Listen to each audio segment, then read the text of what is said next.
Good morning my dear students. അങ്ങനെ വെക്കേഷനൊക്കെ കഴിഞ്ഞ് വന്നല്ലോ. ഉം. ഒരാഴ്ച അങ്ങനെ വെക്കേഷനൊക്കെ ആഘോഷിച്ചു. ഓർമ്മയില്ലേ എന്തൊക്കെയാ നമ്മൾ ക്ലാസ് എടുത്തതെന്നുള്ളത്? ഓർമ്മയില്ലേ?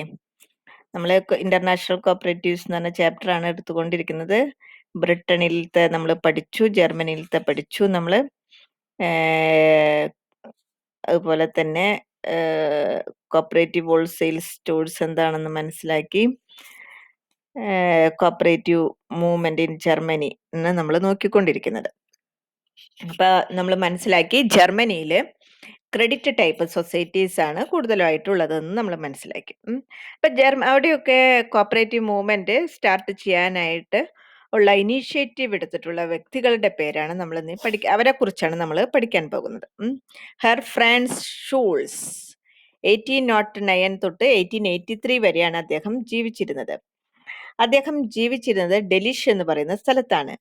ബൈ പ്രൊഫഷൻ അദ്ദേഹം ആരായിരുന്നു? ഇതിലിപ്പോ ഞാൻ അല്ലാതെ എഴുതിയിട്ടൊന്നുമില്ല കേട്ടോ. നിങ്ങളിത് ടെക്സ്റ്റ് ബുക്ക് നന്നായിട്ട് വായിക്കാം. ഞാൻ വളരെ കുറച്ചിങ്ങനെ PPT-യിൽ എഴുതി പോകുന്നേ ഉള്ളൂ.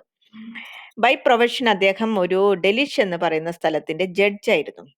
പിന്നെ കുറച്ചു നാൾ കഴിഞ്ഞപ്പോൾ അദ്ദേഹത്തിനെ ഡെലിഷിലെ മേയറായിട്ട് എല്ലാവരും ഇലക്ട് ചെയ്തു. അദ്ദേഹം മേയർ ആയപ്പോഴാണ് സോഷ്യൽ ആക്ടിവിറ്റീസിലൊക്കെ ഇൻക്ലൂഡഡ് ആയത്. അങ്ങനെ ഇരിക്കുന്ന അവസരത്തിലാണ് അദ്ദേഹത്തിന് മനസ്സിലായത് അവിടെയുള്ള ജനങ്ങളുടെ മിസറബിൾ കണ്ടീഷൻ മനസ്സിലായത്. ഇൻ 1949 അദ്ദേഹത്തിന്റെ ഫ്രണ്ടും കൂടിയിട്ട് ഒരു ഫ്രണ്ട്ലി സൊസൈറ്റി സ്ഥാപിച്ചു. എന്തിനു വേണ്ടിയിട്ടാണ് ഫ്രണ്ട്ലി സൊസൈറ്റി സ്ഥാപിച്ചത്? For providing relief in their sickness. അവിടെയുള്ള ജനങ്ങളുടെ അസുഖങ്ങളൊക്കെ വരുമ്പോൾ അവർക്ക് കുറച്ച് റിലീഫ് കൊടുക്കാൻ. അദ്ദേഹത്തിന്റെ ഫ്രണ്ട് ഡോക്ടറായിരുന്നു. അങ്ങനെ ആ വർഷം തന്നെ അവര് ഒരു ഷൂ മേക്കേഴ്സിന്റെ അസോസിയേഷനും ഫോം ചെയ്തു. അതെന്താ വെച്ചാൽ അസോസിയേഷൻ എന്ന് പറഞ്ഞിട്ടുണ്ടെങ്കിൽ ഷൂ മേക്കേഴ്സിന് റോ മെറ്റീരിയൽസ് ബൾക്കായിട്ടൊക്കെ പർച്ചേസ് ചെയ്ത് അവരെ സഹായിക്കാനായിട്ട്. പെട്ടെന്ന് തന്നെ association he realised that urgent need of people was facility for cheap credit. അങ്ങനെ ഷൂ മേക്കേഴ്സിന്റെ അസോസിയേഷനും ഉണ്ടാക്കി. അസുഖം വന്നിട്ടുണ്ടെങ്കിൽ അവർക്ക് റിലീഫ് കൊടുക്കുന്ന ഒരു ഫ്രണ്ട്ലി സൊസൈറ്റിയും രൂപീകരിച്ചു. പക്ഷേ അദ്ദേഹത്തിന് പെട്ടെന്ന് മനസ്സിലായി അവിടെയുള്ള ജനങ്ങളുടെ ഏറ്റവും അത്യാവശ്യം എന്ന് പറയുന്നത് ഫെസിലിറ്റി ഫോർ ചീപ്പ് ക്രെഡിറ്റ് ആണ്. അവർക്ക് എങ്ങനെയെങ്കിലും ക്രെഡിറ്റ് ഫെസിലിറ്റീസ് ഉണ്ടായിരിക്കണം. അതുകൊണ്ട് in 1850 he found a credit association, ഒരു ക്രെഡിറ്റ് അസോസിയേഷൻ രൂപീകരിച്ചു. With the funds provide by those who are well off. ആരൊക്കെയാണ് അതിന്റെ മെമ്പേഴ്സ് ആയിട്ടുള്ളത്? വെൽ ഓഫ്, നല്ല സുഖസുന്ദരമായിട്ട് കുറെ പൈസയൊക്കെ ഉള്ളവരൊക്കെയാണ് അവരെല്ലാവരും കുറച്ച് പൈസയൊക്കെ കോൺട്രിബ്യൂട്ട് ചെയ്ത് ഒരു ഫണ്ട് രൂപീകരിച്ചു. Schulze was well aware of the situation and realised that unless people try to stand on their own legs in an organized manner, self help, no one could help them long. അങ്ങനെ ഷൂൾസിന് മനസ്സിലായി നമ്മളിപ്പോൾ ആരൊക്കെയാണോ ആവശ്യങ്ങളായിട്ടുള്ളത് അവര് എല്ലാവരും organise ചെയ്യേണ്ടതാണ്. അവരെന്നിട്ട് on footing, സ്വന്തം കാലിൽ നിൽക്കാനായിട്ടുള്ള വഴികൾ കണ്ടുപിടിക്കണം. അല്ലാതെ ഒരിക്കലും മറ്റുള്ളവരുടെ സഹായം, പരസഹായം ലോങ് റണ്ണിൽ കുറെ നാള് നീണ്ടു നിൽക്കില്ല എന്നുള്ള സത്യം അദ്ദേഹം മനസ്സിലാക്കി.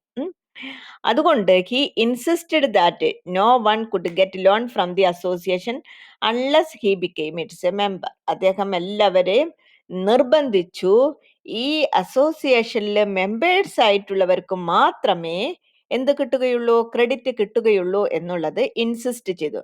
In 1852 Schulze found a society at Delitzsch on the basis of cooperative principles. ഇതിനൊക്കെ വേണ്ടിയിട്ട് 1852 ഷൂൾസ് ഡെലിഷ് എന്ന് പറയുന്ന സ്ഥലത്ത് ഒരു സൊസൈറ്റി രൂപീകരിച്ചു on the basis of cooperative പ്രിൻസിപ്പിൾസിന്റെ ബേസിൽ. അതിനു വേണ്ടിയിട്ടുള്ള ക്യാപിറ്റൽ അദ്ദേഹം റേസ് ചെയ്തത് സെയിൽ ഓഫ് ഷെയർസ് സെയിൽ ചെയ്തിട്ടാണ്. 1856 അദ്ദേഹം ഒരു ബുക്ക് പബ്ലിഷ് ചെയ്തു. അതിൽ അദ്ദേഹം എന്താണ് പ്രതിപാദിച്ചിരുന്നത്? Principles of banking as formulated by him, അദ്ദേഹത്തിൻ്റെതായിട്ടുള്ള പ്രിൻസിപ്പിൾസ്. അങ്ങനെ ആ ബുക്കിൽ കൂടെ അദ്ദേഹം വളരെയധികം പബ്ലിസിറ്റി, പ്രൊപ്പഗാൻഡ ഒക്കെ ഉണ്ടാക്കി. നമ്പർ ഓഫ് ബാങ്ക്സ് അതിന്റെ ഫലമായിട്ട് ഫോം ചെയ്തു. റാപ്പിഡ്ലി, വളരെ പെട്ടെന്ന് ഇങ്ങനെ കുറെ ബാങ്കുകൾ ഫോം ചെയ്തു. പിന്നീട് ആ ബാങ്കുകൾ അറിയപ്പെട്ടിരുന്നത് പീപ്പിൾസ് ബാങ്ക്സ്. അങ്ങനെയിരിക്കലെ a congress of these banks അവരുടെ ഒരു മീറ്റിംഗ് കണ്ടക്ട് ചെയ്തു ഇൻ 1859. അതിൽ ഡിസൈഡ് ചെയ്തു general union of German industrial societies, ജർമ്മനിയിലുള്ള എല്ലാ ഇൻഡസ്ട്രിയൽ സൊസൈറ്റീസിന്റെയും union. Until his death in 1883. അങ്ങനെ അദ്ദേഹം 1883 മരണപ്പെട്ടു. അതുവരെ ഹി വാസ് ഇറ്റ്സ് ഡയറക്ടർ. അദ്ദേഹമായിരുന്നു ആ യൂണിയന്റെ ഡയറക്ടർ ആയിരുന്നത്. In 1867 he procured the first cooperative law. അദ്ദേഹം ആദ്യത്തെ കോപ്പറേറ്റീവ് ലോ ഇനാക്ട് ചെയ്തത്. അത് 1889 ആയപ്പോഴേക്കും എല്ലാ രാജ്യത്തേക്കും വ്യാപിച്ചു. അദ്ദേഹത്തിന്റെ ലോ അനുസരിച്ച് all cooperative societies were to be organised with limited liability. ഏതൊരു കോപ്പറേറ്റീവ് സൊസൈറ്റിയും സ്റ്റാർട്ട് ചെയ്യേണ്ടത് ലിമിറ്റഡ് ലൈബിലിറ്റിയിലായിരിക്കണം. അതോടൊപ്പം തന്നെ ഷൂൾസ് ഡെലിഷ് സൊസൈറ്റീസിന്റെ ഇമ്പോർട്ടന്റ് ആയിട്ടുള്ള ഫീച്ചേഴ്സ് ആണ് താഴെ പറയുന്നത്. എന്തൊക്കെയാണ് features? Objects, wide area of operation, limited liability, shares of higher value, easy admission of members, preference to urban people, no strict supervision of loans, prefers short term loans, allowed dividend, no priority for welfare of members, elected but paid directors, final authority, no permanent reserve fund, receive deposits, administration. ഇതൊക്കെയാണ് Schulze Delitzsch സൊസൈറ്റീസിന്റെ important ആയിട്ടുള്ള features. എന്താണ് objects എന്ന് പറയുന്നത്? Main ആയിട്ടുള്ള objects എന്ന് പറയുന്നത് meet credit requirements of its members. അവരുടെ മെമ്പേഴ്സിന്റെ ട്രേഡേഴ്സ് ഉണ്ടായിരിക്കും, മെമ്പേഴ്സ് ആർട്ടിസൻസ് ഉണ്ടായിരിക്കും, മിഡിൽ ക്ലാസ് പീപ്പിൾ ഉണ്ടായിരിക്കും. അങ്ങനെയുള്ളവരൊക്കെ അതിന്റെ മെമ്പേഴ്സ് ആയിട്ട് വരുന്നു. അർബൻ ഏരിയയിലുള്ളവരെല്ലാവരും അവരുടെ ക്രെഡിറ്റ് റിക്വയർമെന്റ്സ് മീറ്റ് ചെയ്യുക എന്നുള്ളതാണ് മെയിൻ ആയിട്ടുള്ള ഒബ്ജക്റ്റ്. ഇനി രണ്ടാമത്താണ് area of operation. Area of operation എന്ന് പറയുന്നത് വളരെ വൈഡ് ആണ്. മെമ്പേഴ്സ് വളരെ അകലെയൊക്കെ താമസിക്കുന്നുണ്ട്. തൗസൻഡ്സിനേക്കാൾ അപ്പുറമായിട്ട് മെമ്പർഷിപ്പ് വരുന്നു. പോപ്പുലേഷൻ, സർക്കിൾ ഓഫ് പോപ്പുലേഷൻ വളരെ കൂടുതലാണ്. പേഴ്സണൽ റിലേഷൻഷിപ്പ് ഒന്നും വരുന്നില്ല. അതുകൊണ്ട് തന്നെ മ്യൂച്വൽ കോണ്ടാക്റ്റും വളരെ കുറവായിരുന്നു.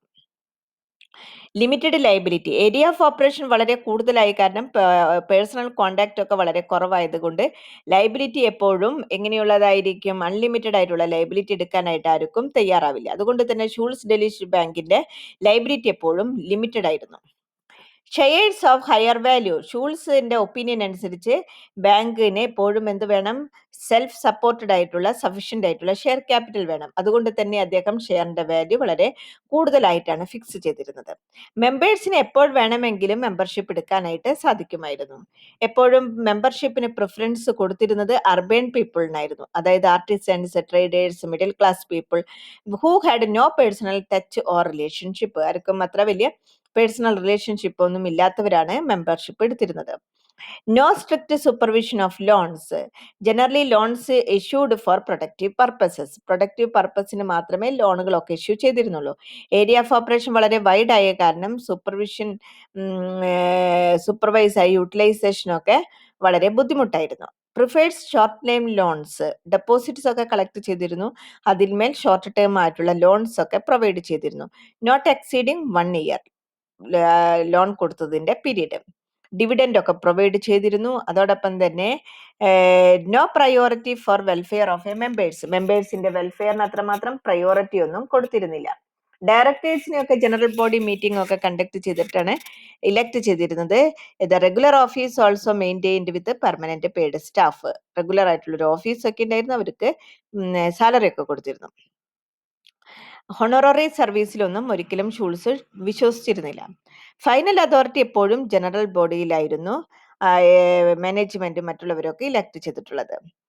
പെർമനന്റ് ആയിട്ടുള്ള റിസർവ് ഫണ്ട് ഒന്നും ഉണ്ടായിരുന്നില്ല. Reserve was however created by appropriating a small percentage of a 50 annual പ്രോഫിറ്റിന്റെ 15-20% അതിന്റെ എത്ര ഭാഗമാണ് എന്തിനു വേണ്ടിയിട്ട് നീക്കി വെച്ചിരുന്നത്? പ്രോഫിറ്റിന് വേണ്ടിയിട്ട് നീക്കി വെച്ചിരുന്നത്. റിസീവ് ഡെപ്പോസിറ്റ്സ്, ഡെപ്പോസിറ്റ്സ് ഒക്കെ മെമ്പേഴ്സിന്റെ കയ്യിൽ നിന്നും നോൺ മെമ്പേഴ്സിന്റെ കയ്യിൽ നിന്നൊക്കെ സ്വീകരിച്ചിരുന്നു. പക്ഷെ അതിന്റെ ഇൻട്രസ്റ്റ് റേറ്റ് ഒന്നും അത്ര കൂടുതലായിരുന്നില്ല. അഡ്മിനിസ്ട്രേഷൻ, ടെക്നിക്കൽ ഓപ്പറേഷൻസ് ഒക്കെ നടത്തിയിരുന്നത് ഹൈലി പെയ്ഡ് ആയിട്ടുള്ള, ഹൈലി ക്വാളിഫൈഡ് ആയിട്ടുള്ള ഓഫീസേഴ്സ് ആയിരുന്നു. അവര് 3 മെമ്പേഴ്സ് ഉണ്ടായിരുന്നു ബോർഡ് ഓഫ് ഡയറക്ടേഴ്സിൽ. Every transaction could be finalised only when 2 of them signed the document. എല്ലാ ട്രാൻസാക്ഷൻസും 3-ൽ 2 പേര് സൈൻ ചെയ്താൽ അതൊക്കെ എല്ലാ ട്രാൻസാക്ഷൻസ് ഒക്കെ വാലിഡ് ആയിട്ട് ഡിക്ലെയർ ചെയ്തിരുന്നു. ഇതൊക്കെയാണ് ഇമ്പോർട്ടന്റ് ആയിട്ടുള്ള ക്യാരക്ടറിസ്റ്റിക്സ് അല്ലെങ്കിൽ features of a Schulze Delitzsch bank. Okay my dear students, thank U.